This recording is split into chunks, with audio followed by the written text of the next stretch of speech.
हाँ जी, नमस्कार, राम राम, जय श्री कृष्णा। और आप सभी का स्वागत है आपके इस यूट्यूब चैनल हाइपर स्टडी में। मैं आपका दोस्त राकेश गिदर और हम पढ़ रहे थे साइंस के बारे में और हमने पाचन तंत्र के जो भाग थे वो 6 पार्ट में कंप्लीट कर लिए। और उसके बाद में मित्रों आज हमें पढ़ना है उत्सर्जन तंत्र। और उत्सर्जन तंत्र में आपको मेन पता है, एक तो लैंगिक पार्ट जो होता है वहाँ से उत्सर्जन, जिसमें हमें शरीर से अपशिष्ट पदार्थों को बाहर निकाल रहे हैं। एक तो वो होता है, वो हम आज इसमें कंप्लीट नहीं करेंगे, वो हम करेंगे लैंगिक जनन वाले पार्ट में। और हम उत्सर्जन में पढ़ेंगे आज की किडनी के द्वारा उत्सर्जन किस प्रकार से होता है, उसके बारे में हमें अध्ययन करना है। तो हमारे चैनल को यदि आपने सब्सक्राइब नहीं कर रखा है तो सब्सक्राइब कर लीजिएगा। क्या नाम है चैनल का? Hyper study. और देखिए हमें पढ़ना है उत्सर्जन तंत्र। उत्सर्जन तंत्र, उत्सर्जन का मतलब होता है शरीर से अपशिष्ट पदार्थों को बाहर निकालना। देखिए उत्सर्जन की श्रेणियों में यदि हम देखें तो 3 प्रकार की हमारे पास में श्रेणियां, जैसे अमोनियोटैलिक, यूरिकोटैलिक, यूरियोटैलिक या फिर यूरिकोटैलिक। देखिए कौन कौन सी है। एक तो है अमोनियोटैलिक,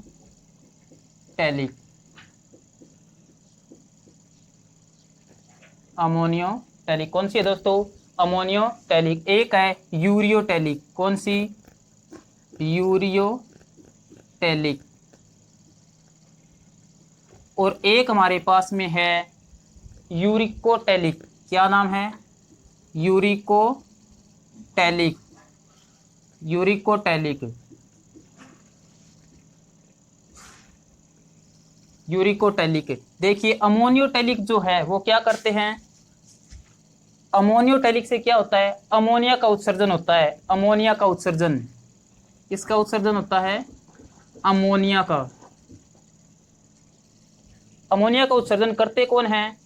तो देखिए अमोनिया का उत्सर्जन करने वाले हमारे पास में होते हैं, जैसे जलीय जीव जो होते हैं ना, वो होते हैं। जैसे कि अमोनिया का उत्सर्जन करने वालों में एक तो होती है मछलियां। किसका उत्सर्जन करती है? अमोनिया का। और हमारे पास में जैसे कि कोई जलीय कीट जो है, जलीय कीट। और कौन होगा? जैसे कि मेंढक का लार्वा, मेंढक का लार्वा। मित्रों ध्यान रखिएगा, क्वेश्चन बहुत बार पूछा जाता है मेंढक के लार्वे को क्या कहा जाता है। तो मेंढक के लार्वे को हम टेडपोल भी कहते हैं। क्या कहते हैं? टेडपोल। बात समझ में आई क्या? मेंढक का जो छोटा लार्वा होता है उसे क्या कहते हैं? टेडपोल। तो ये कौन सी श्रेणी के जीव है जो अमोनिया का उत्सर्जन करते हैं? वो अमोनियोटेलिक कहलाते हैं। और इनमें आते हैं हमारे वर्ग में मछलियां, जलीय कीट और मेंढक का लार्वा, जिसे कि टेडपोल भी कहा जाता है। उसके बाद में हमारा नेक्स्ट पार्ट है यूरिकोटेलिक। कौन सा है? यूरियोटेलिक। यूरियोटेलिक का मतलब है किसका उत्सर्जन करेंगे? यूरिया का। किसका उत्सर्जन है? यूरिया का। NH2CO NH2 यूरिया का सूत्र होता है। यूरियोटेलिक यानी यूरिया का उत्सर्जन। यही पूछा जाता है कि यूरिया का उत्सर्जन करने वाले जीवों को किस श्रेणी में रखा जाता है? तो यूरियोटेलिक। इसमें कौन कौन आते हैं?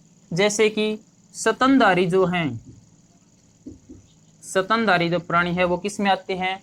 यूरियोटेलिक में आते हैं। और जैसे कि मेंढक है उसको भी इस श्रेणी में रखा जा सकता है, क्योंकि मेंढक का जो लार्वा है वो तो किस में आता है? अमोनियोटेलिक में। और जो मेंढक खुद है वो किस में आएगा? वो आता है हमारे यूरियोटेलिक में। अब नेक्स्ट जो है वो तीसरा पार्ट यूरिकोटेलिक। यूरिकोटेलिक का मतलब है किसका उत्सर्जन करेंगे? तो यूरिक अम्ल का। किसका? यूरिक अम्ल का। यूरिक अम्ल यानी कि इसमें किसको रखेंगे? तो देखिए मित्रों इसमें हम रखते हैं पक्षियों को। पक्षी जो है वो किसका उत्सर्जन करते हैं? यूरिक अम्ल का। और इसी कारण इनको किस वर्ग में रखा गया है? यूरिकोटेलिक में।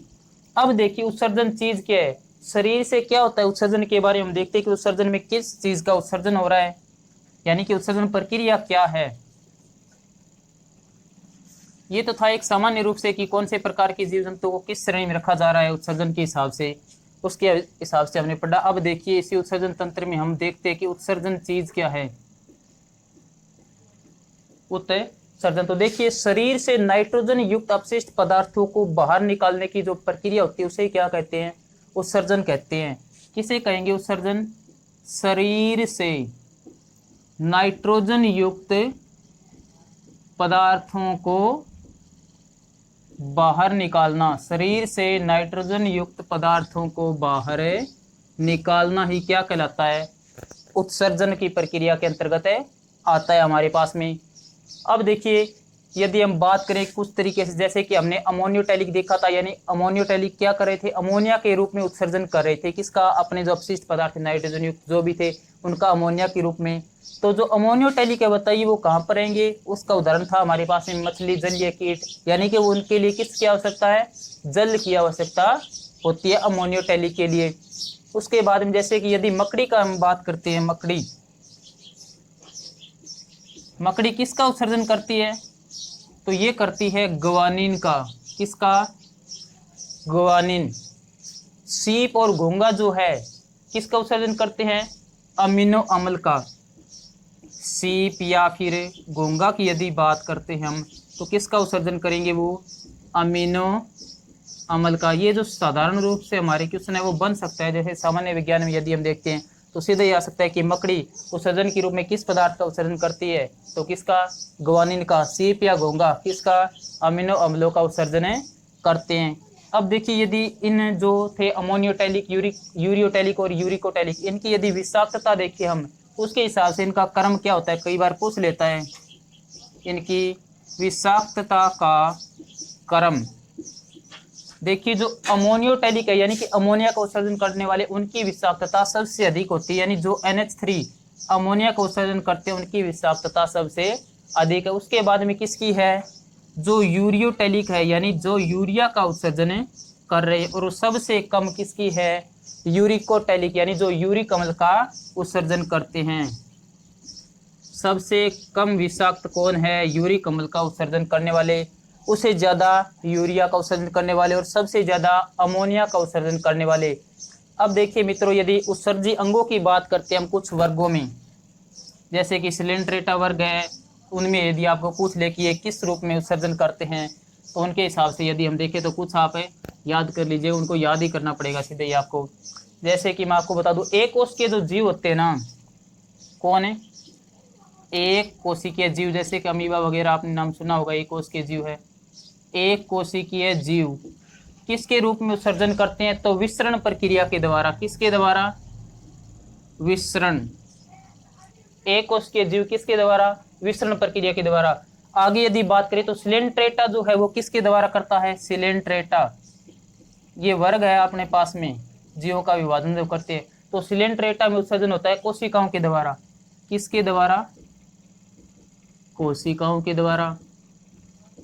आगे यदि देखें तो जैसे कि चकटे जो कर्मी होते हैं हमारे पास में, वो किसके रूप में उत्सर्जन करते हैं, ज्वाला कोशिका के द्वारा। चकटे कर्मी की यदि बात करें तो किन के रूप में, ज्वाला कोशिकाओं द्वारा, ज्वाला कोशिका द्वारा इनका उत्सर्जन करते हैं ये।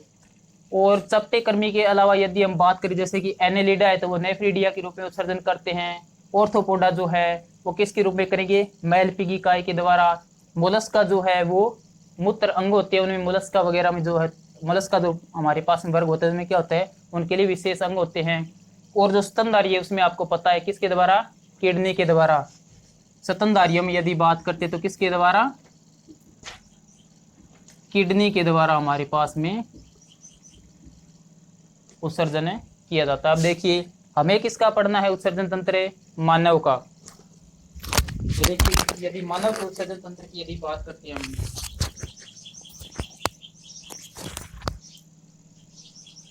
मानव का उत्सर्जन तंत्र,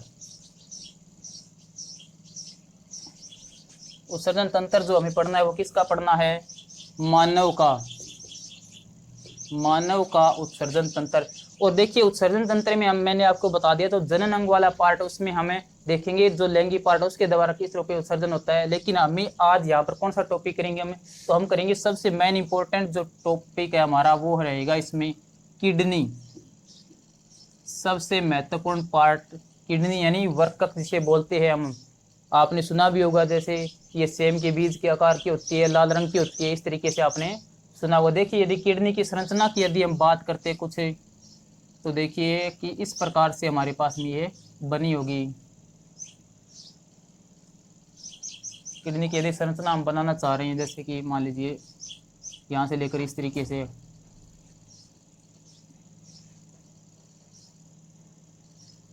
सेम के बीज की आकार की होती है, उधर गुहा के साइड नीचे दोनों ही साइड में।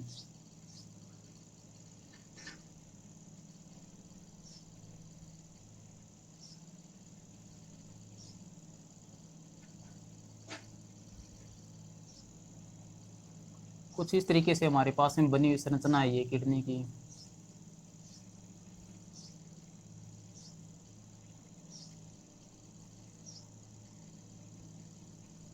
देखिए मित्र, साधारण रूप से यदि इस किडनी की संरचना देखते तो इस प्रकार से होती है। इसमें देखिए यहाँ पर एक दोहरी लेयर जो है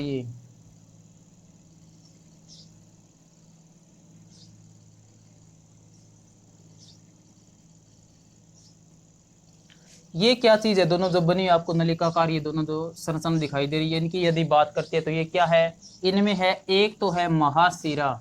कौन है, ये तो है महाशिरा, रक्त वाली है, ले जाने वाली और लाने वाली। और ये है महाधमनी,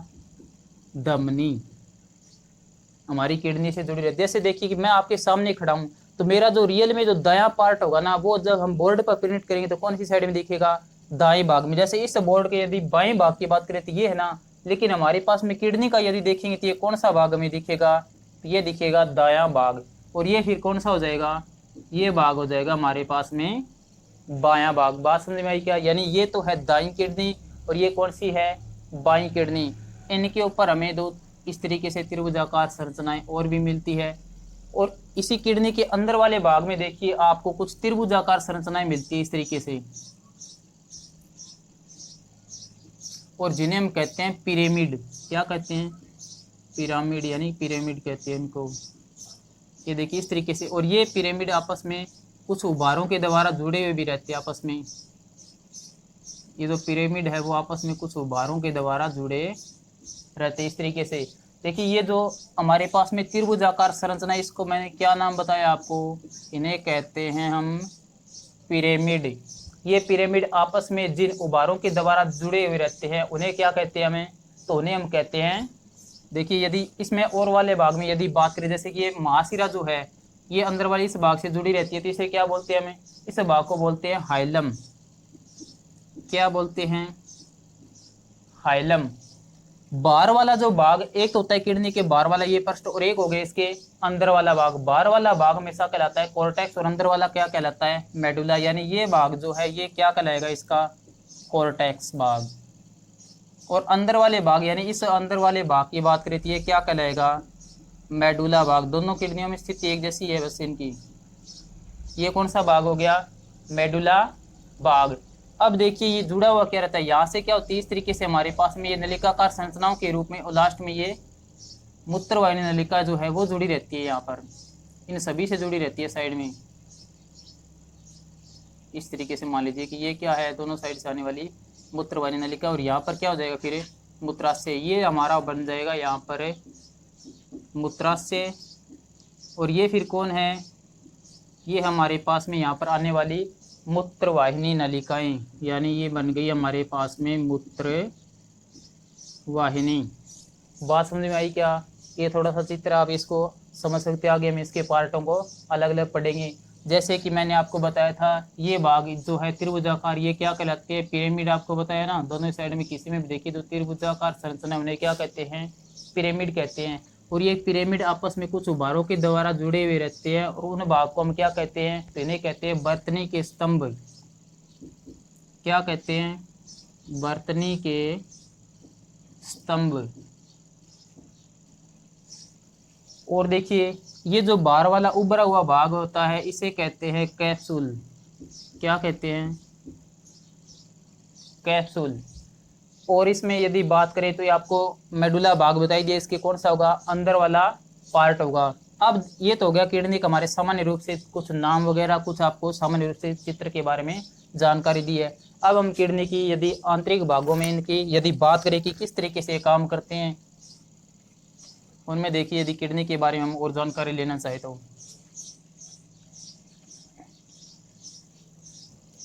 पहली यदि बात करें इस किडनी की स्थिति क्या है, यानी किडनी होती कहाँ पर है, कहाँ पर होती है किडनी हमारे, तो किडनी होती है उदर गुहा के नीचे और जो हमारी कशेरुक दंड होती है ना उसके दोनों साइड में होती है। कहाँ पर है? उदर गुहा के तो नीचे की साइड में, उदर गुहा के नीचे। कशेरुक दंड जो हमारा पीछे उसमें दोनों साइड में, यानी उदर गुहा के नीचे कशेरुक दंड, कशेरुक दंड के दोनों साइड में, दोनों साइड में। ये होगी किडनी की रियल में एग्जैक्ट स्थिति कि हमारे शरीर में कहाँ पर स्थित होती है किडनियाँ। और यदि बात करें हम किडनी की, जैसे कि भार की बात करें तो लगभग 150 से 170 ग्राम होता है इसकी। किडनी के भार की यदि बात करें तो 150 से 170 ग्राम इनका वजन है। इनके यदि आकार और रंग की बात करते हैं हम तो कैसे होता है? आकार होता है इनके सेम के बीज के आकार की। आकार की यदि बात करें तो आपने ये बहुत बार पढ़ा भी होगा कि सेम के बीज के आकार की 2 किडनियां पाई जाती है। सेम के बीज के आकार की, और कैसी होती है?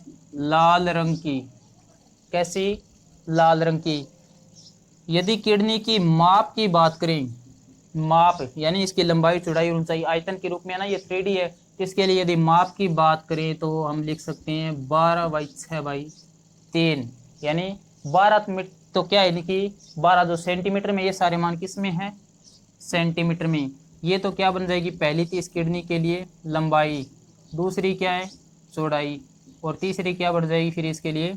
ऊंचाई, यानी एक 3D के रूप में जिसकी 12/6/3 ये सेंटीमीटर में हमारे पास में क्या होगी? इस किडनी की माप होगी। इसके अलावा यदि बात करें हम तो किडनी की जो उत्पत्ति होती है वो कब कब होती है? तो भ्रूणावस्था में यदि बात करें किडनी की जब उत्पत्ति होती है वो होती है मेसोड्रम से। इस किडनी की उत्पत्ति कब? भ्रूणावस्था में। किडनी की उत्पत्ति भ्रूण अवस्था में किससे होती है? मेसोड्रम से। मेसोड्रम। बात समझ में आई क्या? और इसे क्या कहा जाता है? उस समय किडनी को नाम क्या दिया जाता है? उसे कहा जाता है मेटानेफ्रिक किडनी। मेसोड्रम से जब इस किडनी की उत्पत्ति होती है, इस किडनी को क्या कहते हैं? तब हम कहते हैं इसको मेटानेफ्रिक किडनी। मेटानेफ्रिक।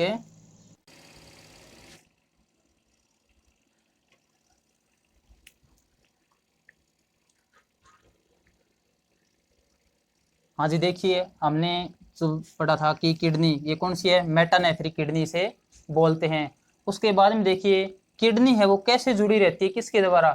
किडनी जो है वो हमारे शरीर में उदर गुहा के नीचे पेरिटोनियम झिल्ली से जुड़ी रहती है, जिसे क्या कहते हैं? रेट्रोपेरिटोनियम में कहा जाता है। किडनी जो अभिवयस्क जो हमें तो हमारे शरीर में किसके द्वारा जुड़ी रहती है? उदर गुहा के तो नीचे तो है ही है। किसके द्वारा? पेरिटोनियम झिल्ली। पेरिटोनियम झिल्ली द्वारा जुड़ी रहती है। किसके द्वारा? किडनी उदर गुहा में पेरिटोनियम झिल्ली के द्वारा, झिल्ली से चिपकी रहती है वहां पर, तो इसलिए क्या कहते हैं इसे? जिसे हम कहते हैं रिट्रोपेरिटोनियम। रिट्रोपेरिटोनियम। बात समझ में आई क्या यहाँ तक है? अब एक बात और कि किडनी का जो हमने देखा था हाइलम भाग कौन सा था? जहां से महाधमनी और महाशिरा थी वो आगे किडनी में खुल रही थी ना, उसे क्या कहते हैं? यानी कि हाइलम भाग होते हैं उससे क्या जुड़ी रहती है हमारे पास में? महाधमनी और महाशिरा। किडनी का जो कौन सा भाग था? हाइलम भाग। उससे कौन जुड़ी रहती है? एक तो जुड़ी रहती है महाशिरा। महाशिरा है वो कौन सी किडनी से? कौन से भाग से? दाएं भाग से। और एक कौन जुड़ी रहती है? महाधमनी। और महाधमनी जो है वो किससे? कौन से भाग से? तो बाएं भाग से जुड़ी रहती है। उसके बाद में मैंने आपको बताया था कि जो आगे जो वहां पर है ये जो हाइलम भाग था उससे आगे जो संरचना रूपी थी उनसे क्या निकलती है? संरचनाओं के रूप में बनकर लास्ट में एक मूत्रवाहिनी नलिकाएं जो थी वो बाहर निकल रही थी वहां से। जैसे कि आप यहाँ पे छोटा चित्र देखेंगे तो इस तरीके से हमारे पास में बना हुआ था ना, ये जो किडनी थी और यहाँ पर क्या था? इस तरीके से संरचनाएं बनी हुई थी अलग अलग। ये भाग क्या था? यहाँ पर है हाइलम भाग था। इस हाइलम भाग के बाद में यहाँ पर क्या था? 2 संरचनाएं इस तरीके से बनी हुई थी। मैंने आपको बताया था कि ये कहाँ पे खुलती है? लास्ट में यहाँ पर ये मूत्राशय में खुलती है। किसमें? मूत्राशय में, यानी जिसे क्या कहते हैं? मूत्रवाहिनी नलिका। तो देखिए प्रत्येक किडनी पर किडनी को हिंदी में क्या बोलते हैं, वर्कक भी बोलते हैं। यानी प्रत्येक वर्क या प्रत्येक किडनी के नाभिक से यानी उनके बिल्कुल अंदर वाले पार्ट से मोटी व पेशीय भित्ति की क्या जुड़ी रहती है, लंबी और संकरी नलिका जुड़ी रहती है। यानी किस से बनी होती है, इनकी कुछ ज्यादा ही मोटाई होती है, यानी ये मोटी होती है, संकरी। बनी किसकी है, पेशियों से, पेशीय युक्त एक लंबी नलिकाकार संरचनाएं निकलती है और उन्हें क्या कहते हैं, हमें मूत्रवाहिनी नलिका कहते हैं। मूत्रवाहिनी नलिका ये करती क्या है, उनका प्रारंभिक भाग तो क्या होता है, देखिए जैसे मूत्रवाहिनी नलिका यहाँ से निकलती है ना, जैसे आपको यहाँ पे बता देता हूँ मैं दोबारा।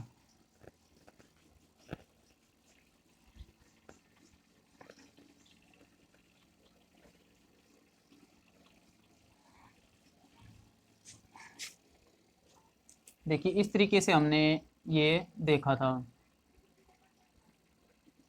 ये था हमारा हाइलम भाग, इससे आगे कुछ संरचनाओं के रूप में ये आगे और इसे किडनी के अंदर फैला हुआ रहता है। इस तरीके से हमारी किडनी की यहाँ पे आकृति थी और यहाँ से फिर नलिकाओं के द्वारा अलग अलग भागों से जुड़ते हुए क्या निकलती है, एक मोटी पेशीय युक्त नलिकाकार संरचना निकलती है। इस तरीके से दोनों ही साइड वाले भागों से निकलती है किडनी, इधर भी हमारी एक किडनी ये साइड वाली है। तो देखिए इसकी प्रारंभिक जो भाग है वो तो कैसा होता है, चौड़ा होता है, कीपनुमा यानी कि तीखा होता है, मोटा। ये तो कैसा भाग है, चौड़ा भाग है, कीपनुमा, कीपनुमा चौड़ा भाग है। दोनों मूत्रवाहिनी नलिकाएं कहाँ पर खुलती है, लास्ट में इस साइड से भी एक आएगी तो किसमें खुलती है, वो खुलती है यहाँ पर मूत्राशय में, किसमें, मूत्राशय में। और जिसके द्वारा बाद में क्या होता है, मूत्र हमारे शरीर से जनन अंग जो पार्ट है उनमें उनसे बाहर निकाल दिया। जैसे जो नर होता है उसमें क्या होता है, जो जनन अंग पार्ट है और मूत्र मार्ग वो दोनों सेम ही होती है, इसके कारण वहां से जो मूत्र है वो बाहर निष्कासित कर दिया जाता है। एक देखिए कि मूत्र वाहिनी नलिका, इनमें मूत्र का संचारण किस तरीके से होता है, तो इनमें क्या होती है, कर्माकुंचन तरंगे चलती है। यानी इनमें क्या होता है, मूत्र जो कर्माकुंचन तरंगे चलती है इसके कारण क्या होता है, धीरे धीरे स्राव के रूप में यहाँ से मूत्राशय में इकट्ठा होता रहता है। यानी यहाँ पर कौन सी कर्माकुंचन गति यानी कि कर्माकुंचन तरंग के रूप में क्या होता है, मूत्र का संग्रहण इस मूत्राशय में मूत्रवाहिनी नलिकाओं के द्वारा होता है। अब देखिए यदि बात करें किसकी, मूत्राशय की, तो इसमें मूत्राशय क्या होता है, इसमें मूत्र का अस्थायी रूप से संग्रहण होता है, बस कुछ समय के लिए हमारे पास में, जैसे कि 3 या 4 घंटे के लिए यदि हम बात करते हैं तो ज्यादातर बस ये तब तक के लिए क्या होता है, मूत्राशय में मूत्र का संग्रहण होता है। नर का जो अब मैंने आपको बताया था, जो नर है यानी व्यक्ति जो है उसमें तो क्या होता है, मूत्र मार्ग व जनन मार्ग, जनन मार्ग दोनों ही क्या होते हैं, समान होते हैं। यानी एक ही पार्ट से वो जनन और मूत्र मार्ग दोनों उनका एक ही होता है। और महिलाओं में क्या होता है, महिला की यदि बात करें तो उनमें मूत्र मार्ग व जनन मार्ग दोनों ही क्या होते हैं, अलग अलग होते हैं, अलग अलग होते हैं। बात समझ में आई कि यहाँ तक। मूत्राशय में लगभग कितना मूत्र का मान लीजिए संग्रहण होता है, यदि ये देखना चाहे तो हमारे पास में लगभग होता है ये 700 से लेकर 800, 700 से 800 ml के रूप में हमारे पास में मान लीजिए कि मूत्र का यहाँ पर संग्रहण हो सकता है। बाद में हमारे क्या होता है, मूत्र का निष्कासन करना पड़ता है शरीर से, क्योंकि वो क्या अपशिष्ट पदार्थों के रूप में हमारे पास में होता है। किडनी देखिए, यदि हमें किडनी के लिए कुछ विशेष पॉइंट देखना चाहें, अब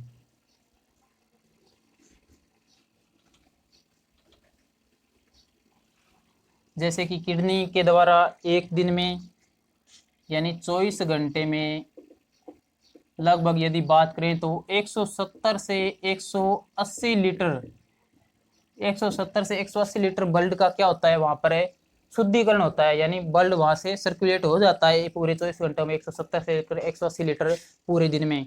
बात समझ में यहाँ तक। और देखिए एक होता है हमारे पास में, ये भी सुनते हैं कि किडनी में क्या है, पथरी बन गई है। ध्यान रखिए किडनी में यदि कभी पथरी बनती है ना, किसकी बात चल रही है हमारे पास में, किडनी की। किडनी में यदि पथरी बनती है तो वो किसकी बन सकती है, वो बन सकती है कैल्शियम ऑक्जेलेट की, कैल्शियम ऑक्जेलेट। किडनी में यदि पथरी पाई जाती है तो किसके रूप में बनी हुई है, कैल्शियम ऑक्जेलेट की। और किडनी की ये जो जांच होती है उस जांच को किसके द्वारा की जाती है, किडनी की यदि जांच करना चाहें तो जांच का विशेष नाम है हमारे पास में, किसके द्वारा, इन्नुलिन। क्या नाम है, इन्नुलिन। और किडनी से यदि पथरी को हटाना चाह रहे हैं तो उस प्रक्रिया को क्या कहते हैं, लिथोट्रोप्सिन। यदि किडनी में क्या पथरी बनी हुई है इसको क्या करना है, हमें हटाना है, तो इस किडनी से इस पथरी को हटाने की प्रक्रिया को क्या कहा जाता है, लिथोट्रोप्सिन।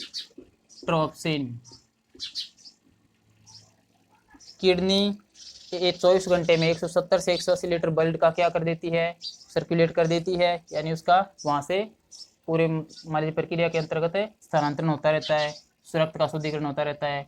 और किडनी में यदि पथरी पाई जाती है तो किसकी बनी होगी, कैल्शियम ऑक्जेलेट की। जांच किसके द्वारा की जाती है, इन्सुलिन द्वारा। किडनी की पथरी को हटाना किसके द्वारा, लिथोट्रोप्सिन प्रक्रिया के द्वारा होता है। अब देखिए हम बात करते हैं किडनी की आंतरिक संरचना की। आंतरिक संरचना मैंने आपको बताया था, जो बाहर वाला भाग होता है उसे कहते हैं कोर्टेक्स, और अंदर वाले भाग को क्या कहते हैं, मेडुला भाग। किडनी के यदि भाग की बात करते हैं, हम आंतरिक भागों में जाएं। ये तो थी किडनी के बारे में भौतिक रूप से सामान्य जो जानकारी थी वो।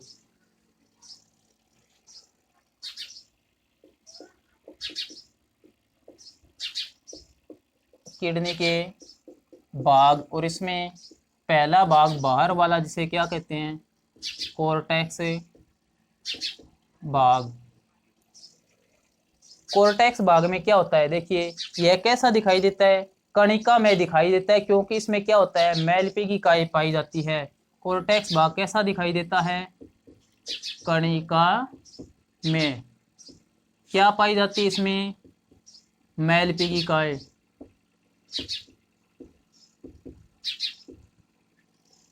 और देखिए इसमें मैलपीगी इकाई जो है वो क्या होती है, समीपस्थ कुंडलित नलिका तथा दूरस्थ कुंडलित नलिका, ये भी पाए जाते हैं किसमें, इसी कोर्टेक्स भाग में।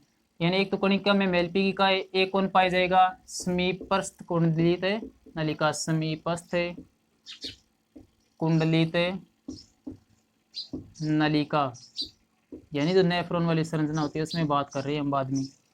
समीपस्थ कुंडलित नलिका, और कौन पाया जाएगा, दूरस्थ कुंडलित नलिका, जो है वो वापस घूमकर लास्ट में वहां पे जो एनले का लूप होता है उसके बाद में जो दूरस्थ कुंडलित नलिका का जो भाग है वो भी किस में पाया जाता है, किडनी के कोर्टेक्स भाग में ही पाया जाता है। दूरस्थ कुंडलित नलिका, ये इतने भाग कहाँ पर पाए जाते हैं, कोर्टेक्स भाग। कोर्टेक्स यानी बाहर वाली परत कणिका में दिखाई देती है, मैलपीगी इकाई नामक संरचना इसमें, समीपस्थ कुंडलित नलिका भी इसमें पाई जाती है, और दूरस्थ कुंडलित नलिका भी इसी में पाई जाती है। ये तो हो गया इसका कोर्टेक्स भाग। कौन सा भाग बच गया, मेडुला भाग। किडनी के मेडुला भाग की यदि बात करें तो इसमें क्या बताया था मैंने आपको, कुछ त्रिभुजाकार संरचनाएं बनाई थी ना, कुछ त्रिभुजाकार संरचनाएं भी इसमें पाई जाती है, यानी त्रिभुजाकार संरचनाएं, और जिन्हें हम क्या कह रहे थे, पिरामिड, इन्हें क्या कहते हैं, पिरामिड कहा जाता है। और क्या था, पिरामिड के बीच में कुछ संकरी उभार पाए गए थे, यानी पिरामिड जो एक दूसरे से जुड़े हुए दिखाई दे रहे थे ना आपको, उनको उभारों को क्या कहते हैं, वर्तनी के स्तंभ। यानी ये जो पिरामिड है आपस में जुड़े रहते हैं, यानी इनमें क्या पाए जाते हैं, फिर उभार, और उन उभार को क्या कहते हैं हमें, वर्तनी के स्तंभ। बात समझ में आई क्या यहाँ तक है। किडनी के दो भाग, कोर्टेक्स भाग कणिका में दिखाई देता है, मैलपीगी इकाई नामक संरचना, समीपस्थ कुंडलित नलिका और दूरस्थ कुंडलित नलिका, इतने भाग किडनी के कोर्टेक्स भाग में। बाद में यदि आंतरिक भाग में उसमें जाएं तो मेडुला भाग, त्रिभुजाकार संरचनाएं जिन्हें क्या कहते हैं, पिरामिड, और जो पिरामिड आपस में जिसके द्वारा जुड़े रहते हैं उन्हें कहते हैं हम उभार, और उन उभारों को कहते हैं हम वर्तनी के स्तंभ। और मेडुला भाग में क्या पाया जाएगा, हेनले का लूप और संग्राहक नलिका। यानी जब नेफ्रॉन की संरचना में, अगला नेक्स्ट टॉपिक हमारा यही है, नेफ्रॉन जब पढ़ेंगे तो उसमें आपको पता चलेगा कि ये समीपस्थ कुंडलित नलिका, दूरस्थ कुंडलित नलिका क्या चीज है, या फिर जो ये आपका जो संग्राहक नलिका क्या चीज है, या फिर हेनले का लूप क्या चीज है। तो देखिए वो नेफ्रॉन की पूरी संरचना होती है, उसमें उसके अंतर्गत हम देखते तो उस नेफ्रॉन की संरचना का एक भाग मेडुला में पाया जाता है। कौन सा? एक तो होता है हमारे पास में जो हेनले का जो लूप है, हेनले का लूप, ये किस में पाया जाता है? किडनी के मेडुला भाग में। और क्या पाया जाता है किडनी के मेडुला भाग में? और पाया जाता है जो संग्राहक नलिका है वो भी किसी में है? इसी मेडुला भाग में है। संग्राहक नलिका जो है वो किस में पाई जाएगी? मेडुला भाग में। ठीक है जी। तो ये हमारा किडनी का यहाँ तक क्या हो गया, भौतिक वाला जो भाग पार्ट हो गया। अब हमें नेक्स्ट पढ़ना है नेफ्रॉन, वो हम नेक्स्ट वीडियो में करेंगे। थैंक्स, धन्यवाद।